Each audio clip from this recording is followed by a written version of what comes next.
ഇന്നു നാം കേൾക്കുവാൻ പോകുന്ന തിരുവചനം മർക്കോസ് എഴുതിയ സുവിശേഷം 1-ാം അധ്യായം 1 മുതൽ 45 വരെയുള്ള വചനങ്ങൾ. മർക്കോസ് എഴുതിയ സുവിശേഷം 1-ാം അധ്യായം 1 മുതൽ 45 വരെയുള്ള വചനങ്ങൾ.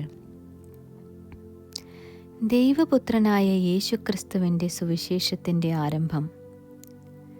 ഞാൻ നിനക്ക് മുൻപായി എൻ്റെ ദൂതനെ അയക്കുന്നു, അവൻ നിൻ്റെ വഴി ഒരുക്കും.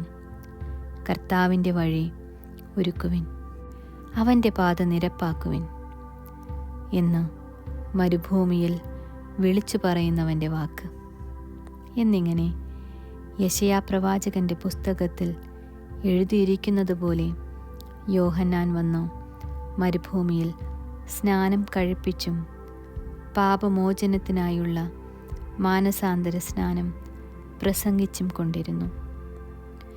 അവൻ്റെ അടുക്കൽ യഹൂദ്യദേശമൊക്കെയും യെരുശലേമ്യർ എല്ലാവരും വന്നു പാപങ്ങളെ ഏറ്റുപറഞ്ഞു യോർദാൻ നദിയിൽ അവനാൽ സ്നാനമേറ്റു.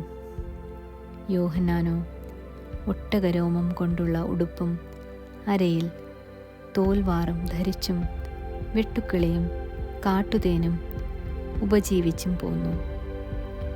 എന്നിലും ബലമേറിയവൻ എൻ്റെ പിന്നാലെ വരുന്നു, അവൻ്റെ ചെരുപ്പിൻ്റെ വാറ് കുനിഞ്ഞഴിപ്പാൻ ഞാൻ യോഗ്യനല്ല. ഞാൻ നിങ്ങളെ വെള്ളത്തിൽ സ്നാനം കഴിപ്പിക്കുന്നു, അവനോ നിങ്ങളെ പരിശുദ്ധാത്മാവിൻ സ്നാനം കഴിപ്പിക്കും എന്നവൻ പ്രസംഗിച്ചു. ആ കാലത്ത് യേശു ഗലീലയിലെ നസറേത്തിൽ നിന്ന് വന്നു യോഹന്നാനാൽ യോർദാനിൽ സ്നാനമേറ്റു. വെള്ളത്തിൽ നിന്ന് കയറിയ ഉടനെ ആകാശം പിളരുന്നതും ആത്മാവ് പ്രാവ് പോലെ തൻ്റെ മേൽ വരുന്നതും കണ്ടു. നീ എൻ്റെ പ്രിയപുത്രൻ, നിന്നിൽ ഞാൻ പ്രസാദിച്ചിരിക്കുന്നു എന്ന് സ്വർഗത്തിൽ നിന്നൊരു ശബ്ദവുമുണ്ടായി. അനന്തരം ആത്മാവ് അവനെ മരുഭൂമിയിലേക്ക് പോകുവാൻ നിർബന്ധിച്ചു. അവിടെ അവൻ സാത്താനാൽ പരീക്ഷിക്കപ്പെട്ടു. 40 ദിവസം മരുഭൂമിയിൽ കാട്ടുമൃഗങ്ങളോടു കൂടെയായിരുന്നു. ദൂതന്മാർ അവനെ ശുശ്രൂഷിച്ചു പോന്നു. എന്നാൽ യോഹന്നാൻ തടവിലായ ശേഷം യേശു ഗലീലയിൽ ചെന്നു ദൈവരാജ്യത്തിൻ്റെ സുവിശേഷം പ്രസംഗിച്ചു. കാലം തികഞ്ഞു, ദൈവരാജ്യം സമീപിച്ചിരിക്കുന്നു, മാനസാന്തരപ്പെട്ട് സുവിശേഷത്തിൽ വിശ്വസിപ്പിൻ എന്ന് പറഞ്ഞു. അവൻ ഗലീല കടൽപ്പുറത്ത് നടക്കുമ്പോൾ ശീമോനും അവൻ്റെ സഹോദരനായ അന്ത്രയോസും കടലിൽ വല വീശുന്നത് കണ്ടു. അവർ മീൻ പിടിക്കുന്നവർ ആയിരുന്നു. യേശു അവരോട്, എന്നെ അനുഗമിപ്പിൻ, ഞാൻ നിങ്ങളെ മനുഷ്യരെ പിടിക്കുന്നവരാക്കും എന്ന് പറഞ്ഞു. ഉടനെ അവർ വലവിട്ട് അവനെ അനുഗമിച്ചു.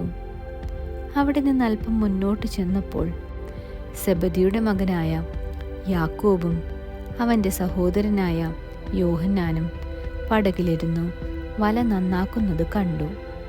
ഉടനെ അവരെയും വിളിച്ചു. അവർ അപ്പനായ സെബദിയെ കൂലിക്കാരോടുകൂടെ പടകിൽ വിട്ട് അവനെ അനുഗമിച്ചു. അവർ കഫർന്നഹൂമിലേക്ക് പോയി. ശബ്ബത്തിൽ അവൻ പള്ളിയിൽ ചെന്ന് ഉപദേശിച്ചു.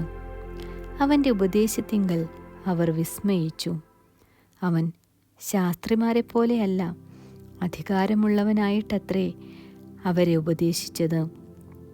അവരുടെ പള്ളിയിൽ അശുദ്ധാത്മാവുള്ള ഒരു മനുഷ്യനുണ്ടായിരുന്നു.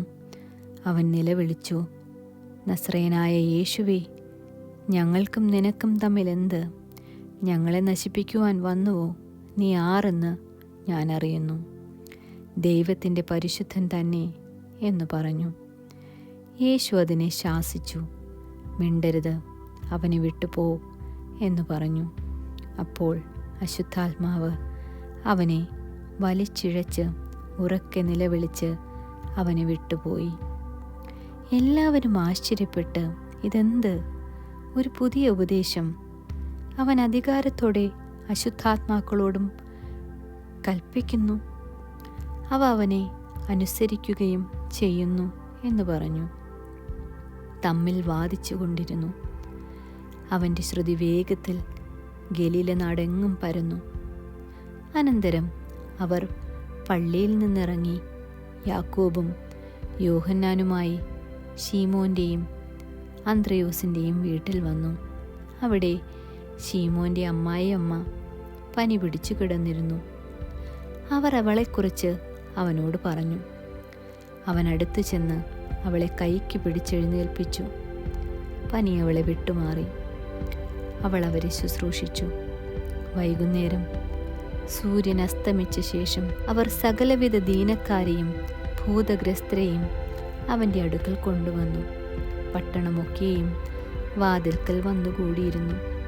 നാനാവ്യാധികളാൽ വലഞ്ഞിരുന്ന അനേകരെ അവൻ സൗഖ്യമാക്കി. അനേകം ഭൂതങ്ങളെയും പുറത്താക്കി. ഭൂതങ്ങൾ അവനെ അറിയുക കൊണ്ട് സംസാരിക്കുവാൻ അവയെ സമ്മതിച്ചില്ല. അതികാലത്തിരുട്ടോടെ അവൻ എഴുന്നേറ്റ് പുറപ്പെട്ട് ഒരു വിജന സ്ഥലത്ത് ചെന്ന് പ്രാർത്ഥിച്ചു. ശീമോനും കൂടെയുള്ളവരും അവൻ്റെ പിന്നാലെ ചെന്നു. അവനെ കണ്ടപ്പോൾ എല്ലാവരും നിന്നെ അന്വേഷിക്കുന്നു എന്ന് പറഞ്ഞു. അവൻ അവരോട്, ഞാൻ അടുത്ത ഊരുകളിലും പ്രസംഗിക്കേണ്ടതിന് നാം അവിടേക്ക് പോകാം. ഇതിനായിട്ടല്ലോ ഞാൻ പുറപ്പെട്ടു വന്നിരിക്കുന്നത് എന്ന് പറഞ്ഞു. അങ്ങനെ അവൻ ഗലീലയിലൊക്കെയും അവരുടെ പള്ളികളിൽ ചെന്ന് പ്രസംഗിക്കുകയും ഭൂതങ്ങളെ പുറത്താക്കുകയും ചെയ്തു. ഒരു കുഷ്ഠരോഗി അവൻ്റെ അടുക്കൽ വന്ന് മുട്ടുകുത്തി, നിനക്ക് മനസ്സുണ്ടെങ്കിൽ എന്നെ ശുദ്ധമാക്കുവാൻ കഴിയും എന്നപേക്ഷിച്ചു. യേശു മനസ്സലിഞ്ഞ് കൈ നീട്ടി അവനെ തൊട്ടു. മനസ്സുണ്ട്, ശുദ്ധമാകുക എന്ന് പറഞ്ഞ ഉടനെ കുഷ്ഠം വിട്ടുമാറി അവന് ശുദ്ധി വന്നു. യേശു അവനെ അമർച്ചയായി ശാസിച്ചു. നോക്കൂ, ആരോടും ഒന്നും പറയരുത്. എന്നാൽ ചെന്ന് പുരോഹിതന് നിന്നെ തന്നെ കാണിച്ചു നിന്റെ ശുദ്ധീകരണത്തിനു വേണ്ടി മോശ കൽപ്പിച്ചത് അവർക്ക് സാക്ഷ്യത്തിനായി അർപ്പിക്കുക എന്ന് പറഞ്ഞ് അവനെ വിട്ടയച്ചു. അവനോ പുറപ്പെട്ട് വളരെ ഘോഷിക്കുവാനും വസ്തുത പ്രസംഗിക്കുവാനും തുടങ്ങി. അതിനാൽ യേശുവിന് പരസ്യമായി പട്ടണത്തിൽ കടക്കുവാൻ കഴിയായ്ക കൊണ്ട് അവൻ പുറത്ത് വിജന സ്ഥലങ്ങളിൽ പാർത്തു. എല്ലായിടത്തു നിന്നും ആളുകൾ അവൻ്റെ അടുക്കൽ വന്നുകൂടി. ആമീൻ.